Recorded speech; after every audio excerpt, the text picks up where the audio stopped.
আজকের যে এই যে রায়, একটা ঐতিহাসিক রায়। এই যে ৩ বছর থেকে যে উনি যে ভিতরে ছিলেন, একদম নির্দোষী এবং বিনা দোষে এতদিন থেকে জেলে ছিলেন, সেটা আজকে জলের মতো পরিষ্কার হয়ে গেল।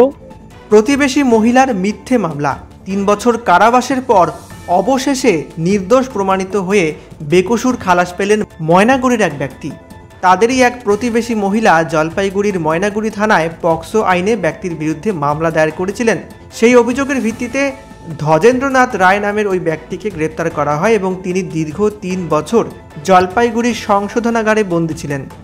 আজ বুধবার জলপাইগুড়ি জেলা পক্সো কোর্টে বিচারপতি রিন্টু সুর মামলার সমস্ত সাক্ষ্য প্রমাণ এবং দুপক্ষের সওয়াল জবাব খতিয়ে দেখে রায় ঘোষণা করলেন ওই ব্যক্তি নির্দোষ। আদালত স্পষ্ট জানিয়েছে ওই ব্যক্তির বিরুদ্ধে দায়ের করা অভিযোগ মিথ্যে এবং তিনি কোনোভাবেই ঘটনার সঙ্গে যুক্ত ছিলেন না। ফলস্বরূপ তাকে বেকসুর খালাস করা হলো। অভিযুক্তের অন্যতম আইনজীবী রঞ্জিত বর্মন এই রায়ের পর সাংবাদিকদের জানান, এটি জলপাইগুড়ি জেলা পক্সো কোর্টের এক ঐতিহাসিক রায়। সাম্প্রতিক সময়ে একের পর এক পক্সো মামলায় সাজা ঘোষিত হলেও এখানে একজন নির্দোষ ব্যক্তিকে আমরা ন্যায় বিচার পাইয়ে দিতে পেরেছি। এটি সত্যি ব্যতিক্রমী ঘটনা। তারই প্রতিবেশী ধ্বজেন্দ্রনাথ রায়ের নামে একটি এফআইআর দায়ের করেন এবং যার সেকশন ছিল 6 অফ পক্সো, সেই সঙ্গে 376 সাবক্লজ 3, এবং সেই অভিযোগের ভিত্তিতে দুদিন পরেই আসামিকে অ্যারেস্ট করে এবং জলপাইগুড়ি নবাববাড়ি কোর্টে যে স্পেশাল কোর্ট আছে পক্সো কোর্ট, সেখানে আসামিকে প্রোডাকশন দেয়।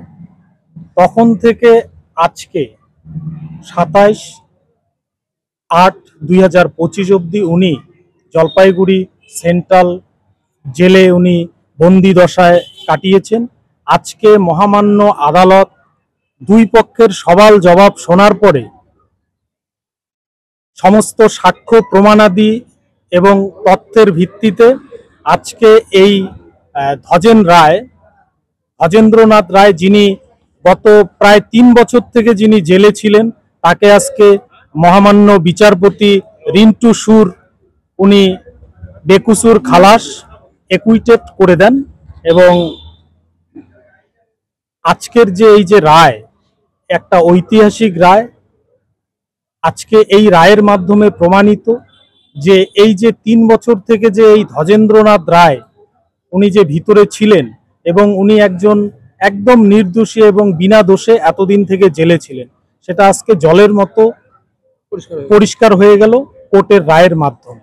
এবং এই রায়ে আমরা অত্যন্ত খুশি এবং আমরা বিশ্বাস করি এবং সবাই বিশ্বাস করে যে মহামান্য আদালত যে বিচার দেন সেটা একদম সঠিক এবং নিরপেক্ষ বিচার দান করে।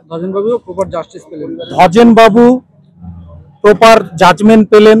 ওনার যে বিচার, সেই বিচার আজকে উনি ওনার বিচার পেলেন এবং ওনার পরিবারের লোকজন আছে, ওনার পরিবারের লোকজনও সকলে খুব খুশি। আমার নাম রঞ্জিত বর্মন।